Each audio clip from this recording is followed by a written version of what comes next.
Before we begin, don't forget to subscribe to Galactic Shadows for more mind-bending sci-fi and psychological horror. If you enjoy immersive storytelling, leave a like and a comment. Your support helps bring more dark tales to life.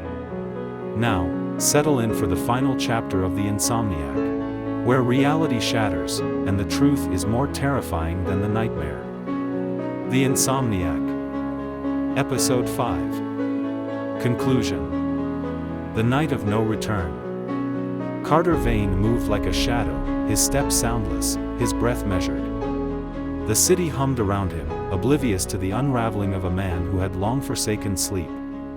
Inside his coat, the knife was a familiar weight, a comfort.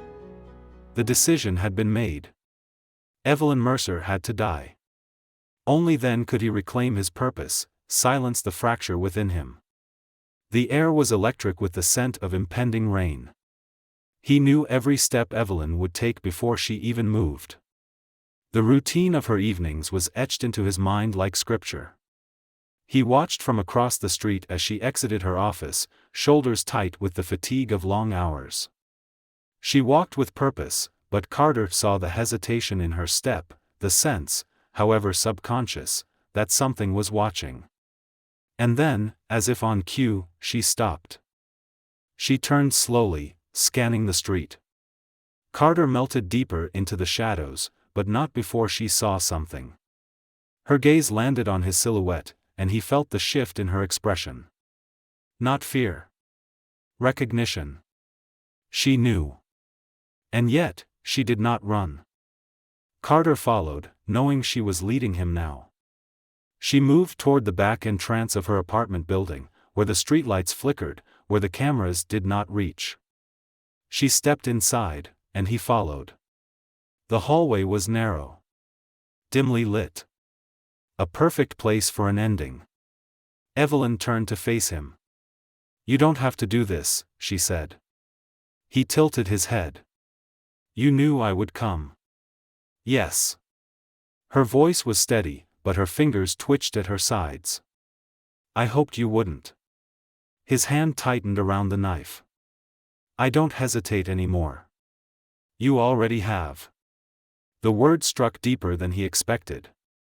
She took a step closer, close enough that he could see the resolve in her eyes. No fear. No pleading. Just an unsettling understanding. "I know what's happening to you, Carter," she continued. "The hallucinations. The fractures in your perception. Your mind is rejecting itself." "I am evolving," he corrected, voice low. "My mind is clearer than it has ever been." "No," she whispered. "It's breaking." He lunged. She did not move. The knife stopped inches from her throat, his hand trembling violently. Something inside him buckled. He felt it, an unraveling, a loosening of the self he had so carefully constructed. His breath came in ragged gasps, his vision swam. The city lights outside pulsed in time with his heartbeat. He was losing control. Then Evelyn reached up, her fingers brushing his wrist. "You don't have to be this," she said. Something cracked. The world tilted. Carter staggered backward, the knife clattering to the floor. His vision wavered, two realities superimposing. The hallway, Evelyn's face. And something else. A hospital room. Restraints digging into his wrists. A steady beeping. A voice murmuring over him. "Can you hear me, Mr. Vayne?"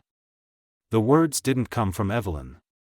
Carter gasped, his hands clawing at his temples. The city warped, the neon lights curdling into static. His knees hit the floor, and suddenly, he was somewhere else. White walls. The sharp scent of antiseptic. A cold metal bed beneath him. A doctor stood at his bedside, clipboard in hand, studying him with clinical detachment. He tried to move, but his limbs were sluggish, foreign. "You've been in a coma, Mr. Vayne," the doctor said. Carter's throat tightened. "No. I was in the city." "The killings," the doctor's expression remained neutral. The insomnia experiment failed. We had to induce deep sedation after your psychotic break. He flipped through the clipboard. Your mind created a narrative, a way to process the trauma. But you never left this room. No. Carter shook his head, a growing sense of horror rising within him. No, that's not possible. I was there. The doctor sighed. Evelyn? A woman stepped forward. Carter froze. It was her. Evelyn Mercer. But not as he remembered. Her sharp, calculated demeanor was gone. In its place was something gentler, something tired. Hello, Carter, she said softly. I've been treating you for months. He stared at her, his pulse thundering. No. I was going to kill you. She smiled sadly. You already did. In your mind. The realization hit like a death blow. The city.